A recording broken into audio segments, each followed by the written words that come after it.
A través de las pantallas de BPI TV, usted pudo conocer el pronunciamiento de otra funcionaria, esta vez en la ciudad de Houston, en Estados Unidos, quien también reconoce la legitimidad de Juan Guaidó como presidente encargado de Venezuela. En esta ocasión tengo el privilegio de conversar con ella y justamente revisar lo que ha sido su carrera hasta el momento. Yajaira Flores, bienvenida a BPI TV. Quería que nos comentaras en principio por qué haces este pronunciamiento en este momento particular.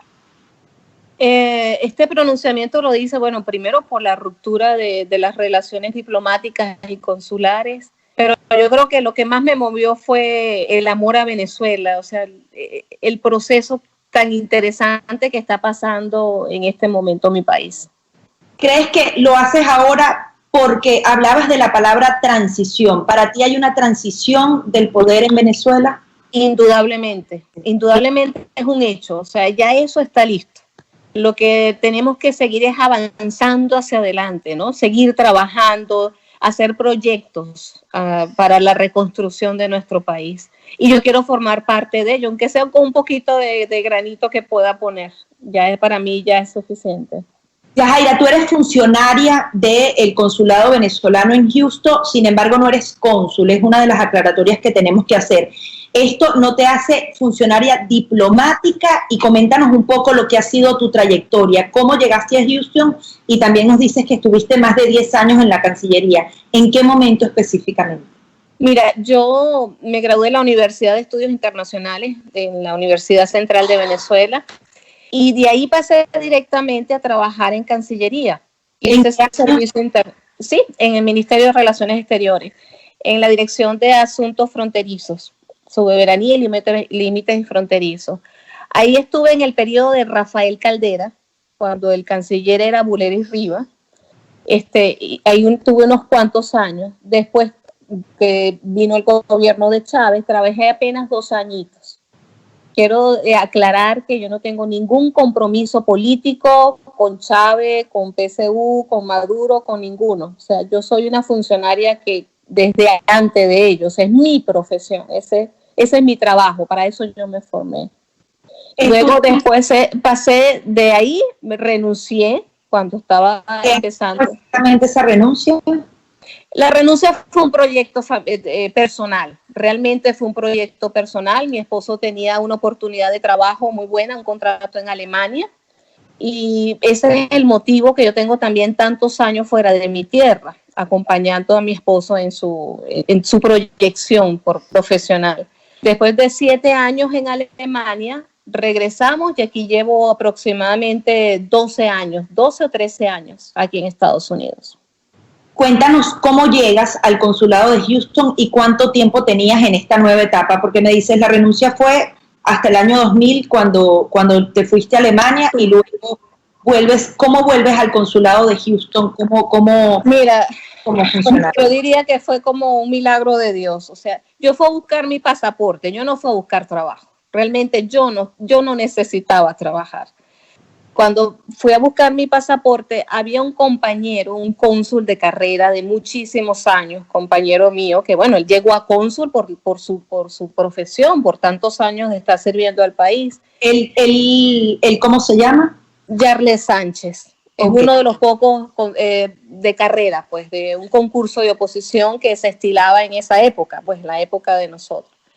Y él me puso en contacto con el licenciado Carlos Paredes, que era el cónsul, el jefe del consulado, y me entrevistaron porque existía una posibilidad de trabajar. Querían que tener una persona que tuviera un apego institucional, o sea, querían a alguien trabajar en ese consulado. Me entrevistaron y bueno, acepté el trabajo. En principio fue muy duro porque yo no estaba preparada para trabajar con el gobierno, por razones obvias. Pero al consultar con mi familia, porque fue una consulta familiar, le presenté esta propuesta a mi esposo y mi esposo me dijo, tú siempre has tenido un duelo por tu país, tú siempre has tenido un duelo por haber dejado tu carrera. Esta es la oportunidad para servirle a tu tierra, a tu gente.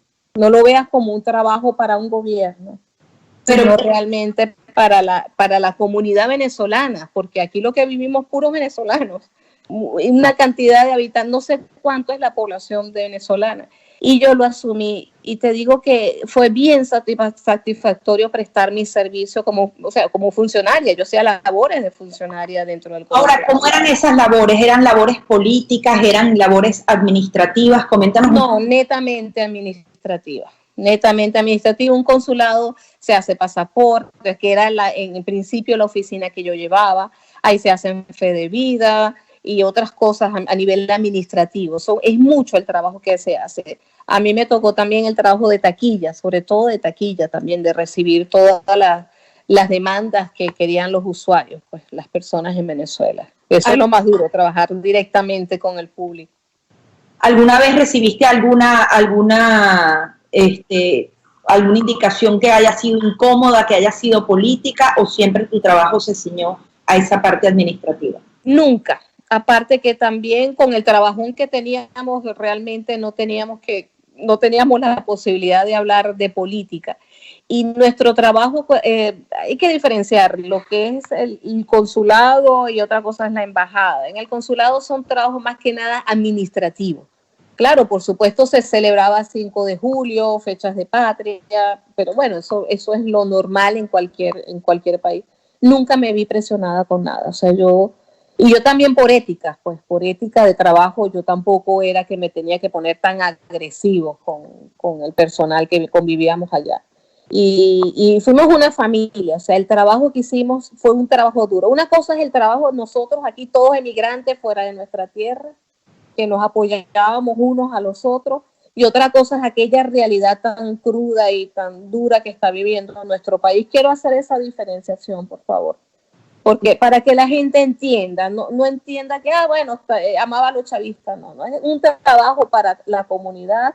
La posición de un consulado no es una cosa tan política como una embajada o como lo que está viviendo realmente mi gente allá en Venezuela. Yo quiero retomar la pregunta inicial de por qué lo hiciste, porque estuvimos conversando brevemente antes de hacer esta entrevista y me dices que tú eres americana, que tú no tenías el compromiso de hacer este pronunciamiento ni para quedarte en el consulado o para quedarte en Estados Unidos. Mira, no, yo lo que quiero es servir a mi comunidad. O sea, yo al hacerme americana, yo tenía la conciencia de que yo estaba renunciando a la posibilidad de ser cónsul. Yo no tengo ningún tipo de aspiración política, ni diplomática, ni consular. No la tuve y no la he tenido. A lo mejor cuando empecé mi carrera, cuando era una muchacha y empecé mi carrera, por supuesto, ese era mi sueño. No te lo voy a negar, porque eso era mi carrera. Pero ya a estas alturas de mi vida, ya yo lo que quiero es disfrutar de servir a mi gente. ¿Me explico? O sea, yo tenía un bajo perfil dentro del consulado, eso no, y era una de las mejores preparadas, cuidado si no de las más preparadas del consulado, pero eso a mí no me importaba, yo quería servir a mi gente, eso era la realidad. Yo no estaba buscando trabajo, pues en otra manera, yo vivo una situación muy cómoda por el trabajo tan importante que ejerce mi esposo es un hombre de negocios y tiene un buen cargo en la empresa alemana donde él trabaja. O sea, no necesito, no era una razón económica, sino era una razón de amor a mi tierra. No sé si me explico, de cerrar ese duelo. Yo tengo una deuda muy grande con Venezuela, ¿sabes? Venezuela me formó, todo lo que me estudió, fueron tantos momentos bellos. O sea, yo viví 32 años de mi vida en Venezuela, fui deportista, fui artista, fui diplomática, fui profesional y competí también por mi país. Yo hice gimnasia rítmica, todos los que me conocen pueden saber todas mis facetas de vida. Y eso me lo entregó mi tierra. Todo lo que yo quise hacer como proyecto de vida se lo debo a Venezuela. Yo tengo que regresar de alguna manera todo lo que se invirtió en mí. Y esto yo lo consideré la oportunidad de oro. Y más en este momento que mi tierra me necesita. Tú tienes una cosa, o criticar o reconstruir y ponerte a trabajar por tu tierra. ¿Qué escogerías tú? Yo escogí levantar a mi tierra, ayudar. En este momento lo que necesitamos es ayudar a reconstruir nuestra tierra con nuestra experiencia, recursos, con nuestra educación. con lo que sea. Ahorita en este momento es un proceso de reconciliación, de amar a nuestra gente, porque los que están ahí somos venezolanos, indiferentemente con nuestros errores. El que no haya cometido error, entonces no es un ser humano. Sí. ¿Qué mensaje le das justamente a otros diplomáticos que estén allí, incluso los que trabajaron contigo? Al parecer no todos han vuelto a Venezuela, de que se pronuncien. Mire, yo les diría que no les diera pena, porque uno de los trabajos más hermosos que existe es la diplomacia. Y ellos no deberían ser leales a un compromiso de gobierno, ellos tienen que ser leales a su tierra, ellos son servidores públicos y es un trabajo como cualquier otro, que se pronuncien. Aquí tienen la posibilidad de ser libres, de hablar, de comunicarse, de tomar una postura.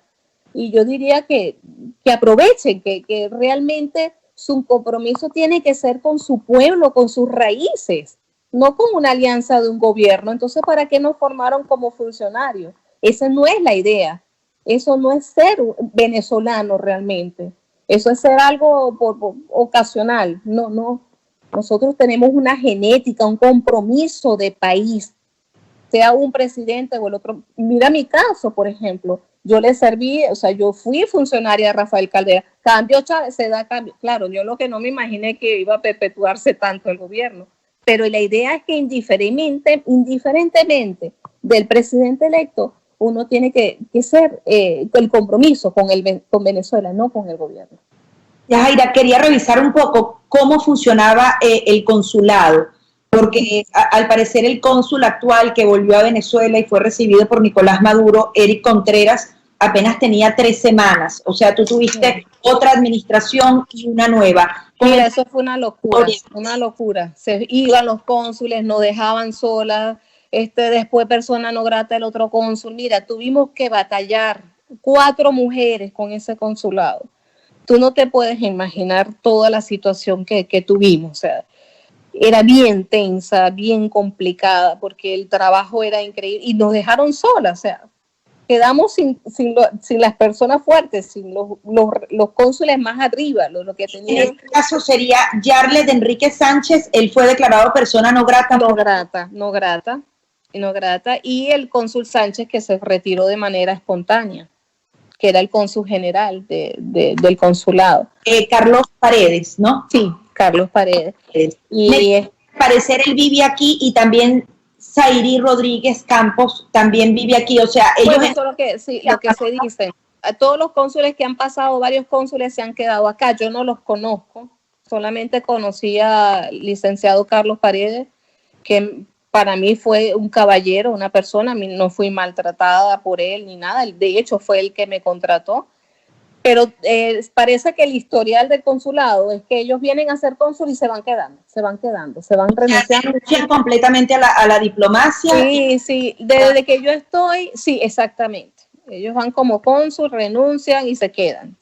Las cónsules y los cónsules. O sea, un poco lo que pasa con los cubanos cuando trabajaban un tiempo con el gobierno y después se terminaban quedando. Exactamente. Una de las cónsulas que sí se regresó a Venezuela, pero eso hace antes, o sea, no había este conflicto. Y en el caso de Yarlet Sánchez, no sé si ustedes conocieron, fue nombrado persona no grata. Él realmente no quería irse. Lo que pasó fue que como Maduro hizo un pronunciamiento de persona no grata allá en la embajada de Estados Unidos, entonces por reciprocidad Estados Unidos nombró una persona no grata.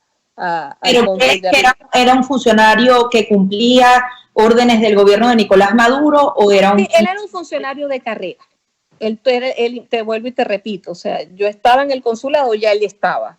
Él presentó un concurso de oposición y él era un funcionario de carrera. O sea, por supuesto, lo que te digo, los funcionarios de carrera de aquella época éramos formados para que cuando cambia el gobierno tú seguías tu carrera diplomática. Era como algo militar, ¿no? Que primero eres subteniente, después tú eres teniente, después eres mayor, coronel, qué sé yo. En la carrera diplomática era igual, tú pasabas tercer secretario, segundo secretario, primer secretario, ministro, consejero, hasta llegar a embajador. Bueno, eso ya no existe. Realmente eso ya se ha ido perdiendo. Sí, Yajaira, quiero cambiar un poco de tema. Te llamas Yajaira Flores. Sí. Y en las redes hay muchas dudas con tu apellido. ¿Tienes relación con la actual primera dama de Venezuela? Por supuesto que no. O sea, ¿Con familia no tienen? No, nada que ver. Yo no la conocí. La época que yo hice mi carrera en Cancillería, ella ni siquiera era presidente Nicolás Maduro. Nada, absolutamente nada. Gracias por la pregunta, porque todo el mundo piensa que fue una oportunidad de una familia, unas flores para allá. No soy, te lo puedo garantizar y quiero que tenga confianza en mí. No es algo que le estoy haciendo para protegerme, si no hubiera puesto otro nombre. Pero bueno, no todo lo que son Chávez son hijos de Chávez, por ejemplo. No todo lo que se llaman Flores son de Flores, o sea, es pura casualidad. ¿Te arrepientes de haber estado estos 2 años trabajando en el consulado, viendo todo lo que estaba ocurriendo en tu país? O sea, eras una funcionaria pública en medio de un régimen dictatorial que justamente estaba haciendo que millones de venezolanos llegaran, por ejemplo, a Houston a buscar una... Era muy duro recibir todas las historias de los usuarios, era muy duro para nosotros, no para mí, para todos, no poder ayudar como que quisiéramos ayudar, ¿sabe? Por la ineficiencia, no por lo que nosotros no queríamos, por el tema de pasaporte y por otras cosas. Eso lo hacían a propósito para justamente... Mira, yo no sé, eso no era una política del consulado, porque la máquina estaba ahí, yo era la que hacía los pasaportes. No daban cita, todo eso está controlado por Saime. O sea, la página web, todo eso es Saime. Nosotros somos como un intermediario, éramos como un intermediario. Me pesa es la actitud del gobierno, eso me pesaba mucho. Me pesaba el sufrimiento de mi gente, que había una cosa que no podías defender lo indefendible, ¿me explico? O sea, habían cosas que tú no podías resolver y el usuario tenía la razón. Pero de arrepentirme, lo que no es realmente arrepentimiento, pero sí tuve ese peso de no poder ayudar. Definitivamente la ineptitud del gobierno, o sea, la ineficacia del servicio porque claro, nosotros dependíamos de la Cancillería. O sea, nosotros no somos Saime, somos Cancillería. Y eso es lo que a mí me pesa, el dolor ese dolor de no poder ayudar más al usuario, de no poder tener herramientas para defendernos de lo que ellos nos exigían. Eso es lo que más me dolió. Coméntanos lo que fue la evolución estos 2 años. Ahora era mucho más difícil obtener un pasaporte. Muy difícil. ¿Cómo fue evolucionando eso? Horrible. Cuando yo llegué, yo estaba horrible. O sea, cuando yo llegué, habían citas de pasaporte, por ejemplo, todos los días. Y llegaba montoncitos lentamente, pero llegaban. Pero llegó un momento que llené todos los archivos de pasaporte, daban cita y nunca mandaron pasaporte, nunca.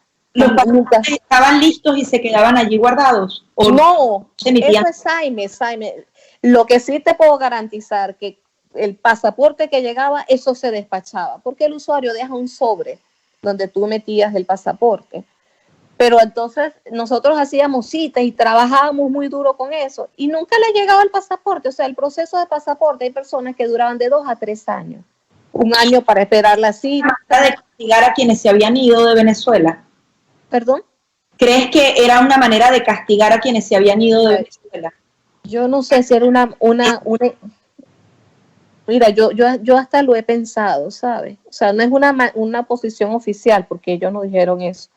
Pero tampoco yo vi una voluntad política para solucionar ese problema, ¿sabes? Y yo creo que también hay ineficiencia.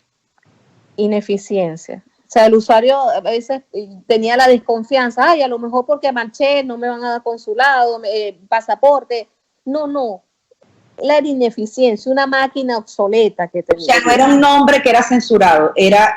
No, la máquina era obsoleta, se caía el sistema, no había control, yo llamaba a Cancillería, se caía el sistema en México, se caía el sistema en América del Norte. O sea, imagínate tú que se dañó la máquina y el cónsul Sánchez tuvo que llevarla personalmente hasta allá, hasta Caracas, arreglar la máquina, porque el software de la máquina que teníamos está descontinuado en los Estados Unidos. Imagínate esa situación. Entonces yo decía, pero bueno, si quieren yo dono la computadora, yo puedo comprar una computadora y se le pone el software. Y entonces yo llamaba a Cancillería y me decía, lo que pasa es que las máquinas nuevas no pueden tener ese software porque es muy viejo, no pueden caminar en ese software viejo. Solución. Sí, y yo le decía, pero bueno, ¿y por qué en Venezuela no se cambia a un software nuevo? Bueno, es que se tiene que comprar a Cuba el software nuevo. Yo me quedé tan indignada con eso. Imagínate tú que para actualizar a Saime había que comprar un software a Cuba. O sea, imagínate, no tengo las pruebas oficiales de eso, pero oye, si eso es así, es peligrosísimo, porque la identidad de nosotros está en manos de extranjeros. No, vuelvo y te repito, no tengo las pruebas, pero eso me asustó. Eso me asustó muchísimo. Hablando justamente de ese tema de los países extranjeros, ha habido denuncias en donde dicen que se le da pasaporte a personas que no son venezolanas y que están comprometidas. ¿Viste algún movimiento, algún pasaporte que fuera vendido, alguna irregularidad dentro del consulado? Dentro del consulado no lo vi. De hecho, yo era la que hacía los pasaportes, pues. ¿Y nunca te hicieron una petición? No, pero sí me comentaban los usuarios, porque claro, a veces para sacar 2 pasaportes yo tenía 3 horas sentado un usuario, 3 o 4. Dicen los usuarios que ellos pagaban la cita desde Venezuela, pagaban sumas muy fuertes para que le pudieran dar la cita y otorgárselas aquí en la oficina de Houston. Después, otras irregularidades era que después que tenían un año, porque yo lo que hacía era tomar la foto, las huellas, eso es un proceso. Después de ahí, más nunca veías un pasaporte. Podía pasar un año y nunca nos mandaban los pasaportes de esas personas. Y muchas personas nos iban a los consulados. Yo pagué $2,000. ¿Dónde está mi pasaporte? Buscando el pasaporte en el consulado. No, aquí no han mandado pasaportes. O sea, la gente de la desesperación. Mira, los cuentos que nos echaban los usuarios. Bueno, es para hacer un libro, para hacer una historia. Y extranjeros que hayan obtenido, o sea, que no eran venezolanos, pero hayan obtenido un pasaporte venezolano. ¿Eso ha ocurrido? Lo que pasa es que, bueno, en Venezuela sabes que es algo complicado, pero teníamos datos filiatorios, gacetas oficiales. Por ejemplo, las poquitas personas, por ejemplo, un colombiano que llegara, nosotros le exigíamos todos los documentos. Cédula, fotocopia de la cédula de identidad, cédula de residencia, gaceta oficial. Entonces, generalizar todo es complicado. Eran casos muy puntuales. Realmente los que iban eran venezolanos. De aprovecharse de los pasaportes para cedular a irregular. No, ¿y qué pasaporte si no llegaban? ¿Qué pasaporte le íbamos a dar si no había ni para los mismos venezolanos? O sea, y claro, eran venezolanos, pero como tú sabes, la migración italiana, la migración, hasta yo vi polaco y una ciudadanía rarísima que hablaban español y con acento maracucho, porque claro, gracias a al final venezolanos, no eran extranjeros. Claro, o sea, esa generación, pero de que si se hacían pasaportes, no es que no había impresora, no había cómo imprimir un pasaporte en el consulado, por ejemplo. Esa es una ventaja y una desventaja. Ventaja que no ningún funcionario puede hacer pasaportes cuando le dé la gana. Ahí eso es peligrosísimo. Porque no sé si me explico, ¿no? O sea, se puede prestar a eso, pero también facilitaría el proceso de que de los venezolanos tengan pasaporte. Ojalá que eso se pueda lograr hacer, aunque sea en los países donde existen más población de venezolanos, por ejemplo, Houston, Miami, ¿entiendes? Esos países que tú sabes que hay muchos venezolanos viviendo en estos momentos. Pero ahora todo el mundo está desplazado por todos lados, ¿no? Si nos ponemos a pensar en eso, tendríamos que equipar todos los consulados para que eso. El otro problema, por ejemplo, nunca se hizo cedulación. Muchos de nuestros niños venezolanos no podían sacar un pasaporte porque cumplían los 9 años. Es el caso de mi hija, ¿ok? No estoy inventando ningún caso. Yo hice venezolana a mi hija, se le otorgó su pasaporte, pero mi hija ya pasó la edad de los 9 años y no puedo sacar la cédula.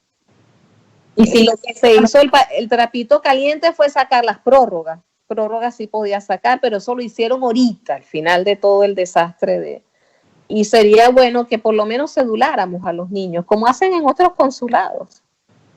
Eso también era una carencia, nunca hubo, yo no vi una voluntad de hacer esas cosas, ¿sabes? Que lo hacen los demás consulados, el de Colombia lo hace, el de Bolivia lo hace. Nosotros creo que uno de los pocos consulados que nos da un documento de identidad directamente, pues.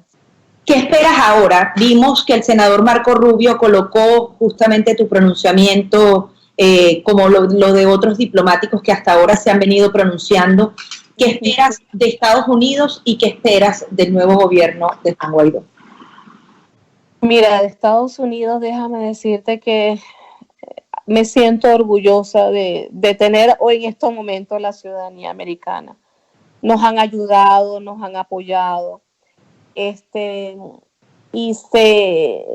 Indiferentemente de lo que pueda decir la gente, que hay intereses geopolíticos, que sí los puede haber realmente, pero hay un interés de salvar a la comunidad venezolana y eso para mí significa mucho porque es una esperanza de que mi pueblo vuelva a ser, no va a ser como mi generación, que fuimos tan felices y tuvimos tantas opciones de vida, de estudio. Yo creo que va a ser una Venezuela distinta. Y nosotros teníamos una posibilidad, nuestra formación era del Estado. Por ejemplo, yo estudié en la Universidad Central de Venezuela y uno podía graduarse y tener, aparte de que era una universidad que no se pagaba, nos becaban. Entonces yo, por ejemplo, veo en comparación de aquí en Estados Unidos, que tú para sacar un título universitario tienes que prácticamente como el costo de una casa. Y yo siempre me preguntaba, ¿por qué hay tantos profesionales valiosos en Venezuela? Oye, porque teníamos esa bendición y no lo sabíamos, de prepararnos profesionalmente. Por eso yo te digo, la deuda que yo tengo con Venezuela, o sea, yo no pagué nada. Para finalizar, ¿qué esperas de Juan Guaidó? Te pusiste a la orden. A la orden, para lo que quisiera. Yo no quiero cargo político, yo quiero trabajar, yo quiero apoyarlo, ayudarlo. Él ahorita dice, nombra un cónsul, por decirte algo, y ese cónsul y mi persona abrimos ese consulado.